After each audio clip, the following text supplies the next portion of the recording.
ഇന്നത്തെ യാത്ര എന്ന് പറയുന്നത് ചെന്തുർണി വന്യജീവി സങ്കേതം, അതായത് നമ്മുടെ തെന്മലയ്ക്ക് അടുത്തുള്ള ഒരു സ്ഥലമാണ് ഈ റോസ്പന എന്ന് പറയുന്നത്. റോസ്പനയിലേക്കാണ് ഞാൻ പോയത്. വളരെ വളരെ ആകർഷകമായ ഒരു സ്ഥലമാണ് കേട്ടോ ഈ പറയുന്ന റോസ്പന എന്ന് പറയുന്നത്.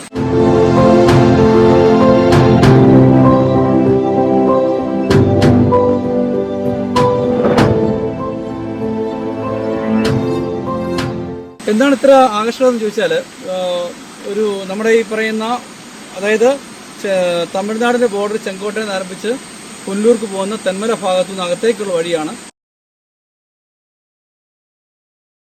ആനയുണ്ട്, കടുവയുണ്ട്, കാട്ടുപോത്തുണ്ട്, എല്ലാ മൃഗങ്ങളും ഉള്ള സ്ഥലമാണ്.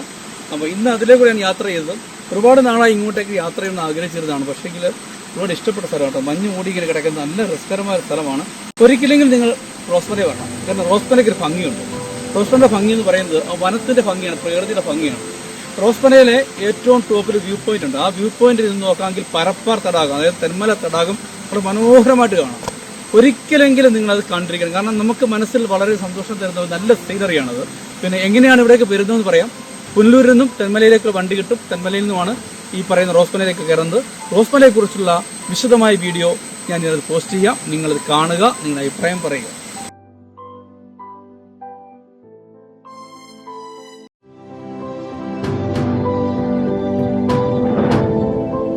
ഇടതൂർന്ന് വളർന്നു നിൽക്കുന്ന മരങ്ങൾക്കിടയിലൂടെയാണ് നമ്മുടെ യാത്ര. ആ യാത്രക്കിടയിൽ നമുക്ക് ഫോറസ്റ്റിൻ്റെ ഒരു പിക്കറ്റ് സ്റ്റേഷൻ കാണാം. അതായത് ഒരു ചെറിയ ചെക്ക് പോസ്റ്റാണ്.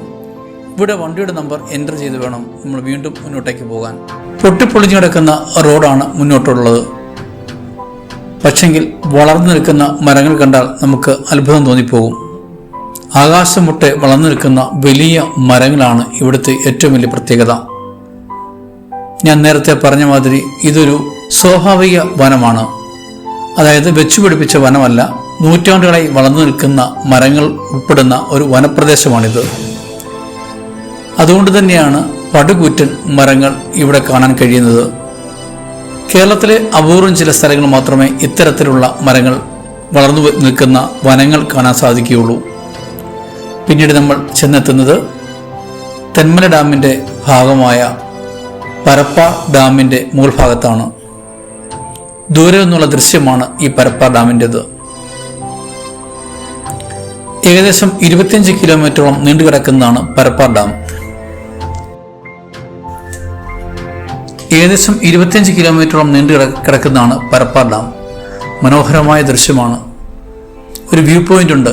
ആ വ്യൂ പോയിന്റിന്റെ മുകളിൽ നിന്ന് വേണം ഈ ദൃശ്യങ്ങൾ കാണാൻ. ആനയും കടുവയും പുലിയും ഒക്കെ സ്വൈര്യവിഹാരം നടത്തുന്ന ഒരു നല്ല സ്ഥലമാണ്. യാത്രക്കിടയിൽ പലയിടത്തും നമുക്ക് വനത്തിൽ നിന്നുള്ള നീരുറവുകളും ചെറിയ അരുവികളും കാണാം. വേണമെങ്കിൽ അതിലിറങ്ങി ഒന്ന് കുളിക്കാനും നമുക്ക് തോന്നിപ്പോകും. മനോഹരമായ ഈ വനത്തിലുള്ള യാത്രയാണ് റോസ്പനയെ സുന്ദരിയാക്കി മാറ്റുന്നത്. ഒരിക്കലെങ്കിലും റോസ്പനയിൽ പോകണം. പ്രകൃതിയുടെ സൗന്ദര്യം എന്താണെന്ന് ആസ്വദിക്കണം. നന്നായി പ്രകൃതിയോട് ഇണങ്ങിക്കഴിയാൻ പറ്റുന്ന, പ്രകൃതിയെ സ്നേഹിക്കാൻ കഴിയുന്നവർക്ക് മാത്രമേ റോസ്പനയെ ഇഷ്ടപ്പെടുകയുള്ളൂ.